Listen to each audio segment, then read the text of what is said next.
पाकिस्तान ने ODI squad निकाल दिया है और शाहीन, अब्दुल समद, अबरार, फहीम अशरफ, फैसल अकरम, हारिस रऊफ, मास सदाकत, रिजवान जूनियर, गाजी गौरी, साद मसूद, फरहान, सलमान अली आगा शामिल, ये 6 डेब्यूटेंट आपने खिला दिए हैं। सबसे पहले तो मैं बात करने हूँ मास सदाकत पे। क्या खेला हुआ है उसने? सिर्फ राइजिंग स्टार या पीएसएल, इसके अलावा और क्या खेला हुआ उसने? कुछ भी नहीं खेला हुआ। एक फर्स्ट क्लास का मैच नहीं है। आप इसके अलावा सुफियान हकीम को डाल सकते थे, आपने उसको नहीं डाला। जो जो आपके साथ प्लान में हिस्सा रहा है, जो कि डोमेस्टिक खेला हुआ है, उसकी इतनी विकेटें हैं, इतनी अच्छी परफॉर्मेंस है, आपने उसको नहीं लिया। आपने जो है अब्दुल्ला शफीक को नहीं लिया, आपने इरफान खान नियाजी को नहीं लिया, आपने अब्बास अफरीदी को नहीं लिया, आपने जमान खान को नहीं लिया। क्या सोच के नहीं लिया आपने? दिमाग खराब हो गया है, समझने की सलाहियत चली गई है, क्या हो गया है? आपने हारिस रऊफ को डाल दिया ताकि वो 10 ओवर में 100 रन खा ले, जैसे इंडिया में वो 80-80, 90-90 रन खाते थे। सबसे अच्छी चीज जो इस पूरे स्क्वाड में लग रही है मुझे, वो है फरहान। बेहतरीन नाम, और ये फरहान का मौका फरहान डिजर्व करता है। जितनी मेहनत उसने की है और जितना अच्छा परफॉर्म जिसने किया है, जितना बेहतरीन टैलेंट है, वो डिजर्व करता है ओडीआई खेलना। लेकिन 6 डेब्यूटेंट यार, आपके पास पीछे इतनी लॉर्ड पड़ी हुई है, इतना अवाम क्रिकेट खेल ली है, लड़के इतने हैं, और आपने इन बच्चों को ले लिया उठा के।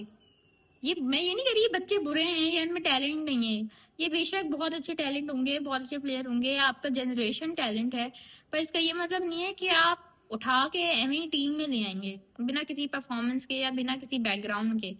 आपने क्या किया है मुझे तो समझ नहीं आ रहा। आपने बाबर, नसीम, साइम को T20 की परफॉर्मेंस की बेस पे आपने उनको ओडीआई से निकाल दिया, क्यों? ये आपने ज्यादती करी है बाबर, साइम के साथ। जिस चीज में उनके रन है या जो खेलते ही वो हैं ओडीआई, आपने उससे उनको निकाल दिया। जब T20 मैचेस आते हैं आप T20 में ड्रॉप करते हैं, आपने ओडीआई में ड्रॉप कर दिया।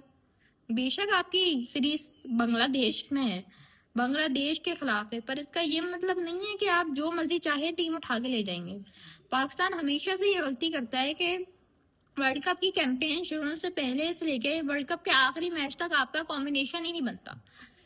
या तो फिर आप जो लड़के वर्ल्ड कप की तैयारी के लिए लेके चल रहे होते हैं साथ, आप वर्ल्ड कप में उन लड़कों को लेके ही नहीं जाते, तो आपका कॉम्बिनेशन तो जाहिर सी बात है वैसे ही नहीं बनना।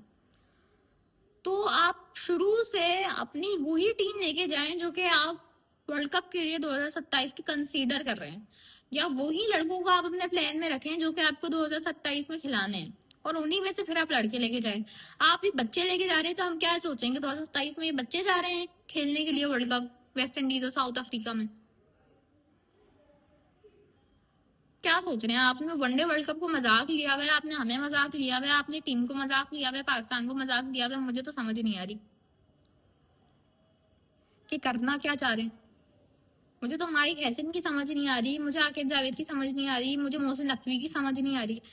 मोहसिन नकवी, बेशक आपका कोई क्रिकेटिंग बैकग्राउंड नहीं है, मैं मोहसिन नकवी मुझे बहुत पसंद है, पर जब बेशक आपके क्रिकेटिंग बैकग्राउंड नहीं है, पर जो बातें बाहर हो रही हैं, जो अंदर हो रही हैं, जो मुझे समझ आ रही हैं, तो आपको क्यों समझ नहीं आ रही वो? इतना तो सबको पता होता है, इतनी तो क्रिकेट सब बचपन से देखते आ रहे होते हैं, सुनते आ रहे होते हैं, क्यों आंखों में पट्टी बांध के बैठे हैं? मुझे समझ नहीं आ रहा।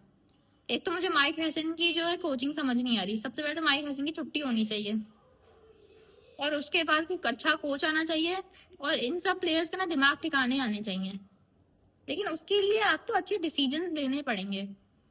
पता नहीं क्या डिसीजन ले रहे हैं, कौन ले रहा है, क्यों ले रहा है, कुछ समझ में नहीं आ रहा। मुझे ये डर लग रहा है कि कहीं हमारी जो क्रिकेट टीम जो है ना, वो भी हॉकी की तरह नहीं हो जाए। क्योंकि जब आप जीतेंगे नहीं, जब आप खेलेंगे नहीं, जब आप उल्टे सीधे फैसले करेंगे, तो आप ऐसे ही बर्बाद हो जाएंगे आप। मुझे तो समझ नहीं आ रहा कि इन्होंने स्क्वाड में किया क्या है। अनबिलीवेबल। क्या सोच के स्क्वाड बनाया है? शाहीन किसको खिलाएगा, कहाँ खिलाएगा, कैसे खिलाएगा, कुछ समझ नहीं आ रहा मुझे। जो कैप्टन खुद बचेगा या टीम को बचाएगा, ये भी समझ नहीं आ रहा। पता नहीं क्या करेंगे। जहां तक बात इंडिया की है, इंडिया और इंग्लैंड का फाइनल होने वाला, नहीं सॉरी, इंडिया एंड न्यूजीलैंड का फाइनल होने वाला है। आई थिंक इंडिया और न्यूजीलैंड का फाइनल बिल्कुल बराबरी का होगा। दोनों ही टीम का वर्ल्ड कप बराबरी से गया है। दोनों ही टीम ने सेमीफाइनल में अच्छा करा, बाकी टॉप 8 में सुपर 4 में भी एक जैसे ही की है। जहां न्यूजीलैंड की कई गलतियां थी वहां इंडिया की भी कई गलतियां थी।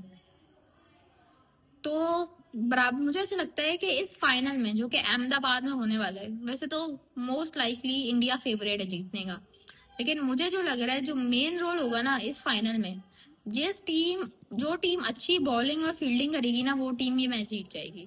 जिस टीम के बॉलर सही बॉल कराएंगे, पैनिक नहीं होंगे, बॉल नहीं पटकेंगे, छक्के चौके नहीं खाएंगे, जहां फील्ड खड़ी होगी वहीं बॉल कराएंगे, और सिचुएशन के हिसाब से, कंडीशन के हिसाब से जो बॉलिंग कराएगा और जो कंडीशन को पहले असिस्ट कर लेगा, वो ही मैच जीत जाएगा। बॉलिंग का एक बहुत मेन रोल होगा, बहुत प्रीसाइज बॉलिंग करानी पड़ेगी।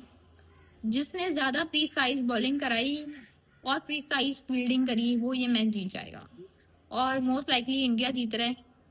मुझे ऐसा लगता है कि इंडिया जीत सकता है, पर न्यूजीलैंड भी फाइनल में आया है। जब फाइनल में दो टीमें आती हैं तो वो दो टीमें अगर फाइनल में आ गई तो वो बराबरी की टीम्स होती हैं। ये नहीं होता कि ये अच्छा है या वो अच्छा है। जब आप फाइनल में आ गए तो आप दोनों बराबर के हैं। तो न्यूजीलैंड भी इंडिया को टफ टाइम दे सकती है और एंड ऑफ द डे जीत भी सकती है, व्हाई नॉट। बट मुझे ऐसा लगता है कि इंडिया फेवरेट है because of lots of things जो कि इंडिया को फेवर देती हैं। ग्राउंड उनको फेवर देता है, वो अपने घर में खेलने हैं। दूसरी, उनको पिच का पता होगा, कंडीशंस का पता होगा। वैसे तो न्यूजीलैंड भी इंडिया में बहुत अच्छा खेलती है और इंडिया में काफी खेलती है न्यूजीलैंड, पर फिर भी देखते हैं कि क्या होता है। Let's see.